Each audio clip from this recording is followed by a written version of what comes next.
Here are 5 easy ways to connect your computer to a smartboard: Webcast, AirPlay, Appcast, a wireless display adapter, or an HDMI cable.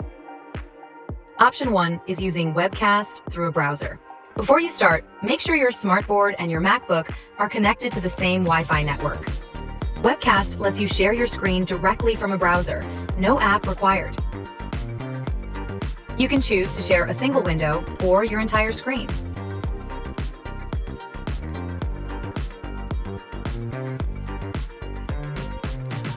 Option 2 is using AirPlay for screen mirroring. Before you start, make sure your smartboard and your MacBook are connected to the same Wi-Fi network. On your Mac, open the menu bar and click Screen Mirroring. Select your interactive smartboard. Enter the code if needed. Now, your presentation is instantly mirrored on the smartboard.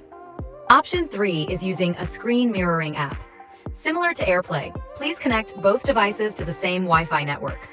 Open a screen mirroring app like Bozee, select your board, and connect. Option 4 is using wireless display adapter. With NearHub Tail, just plug it in and start sharing wirelessly. Tail offers a clean setup with smooth, stable performance. Option 5 is classic HDMI cable. HDMI is the classic wired solution. It delivers a reliable, high-quality display. Choose the method that works best for you and start collaborating.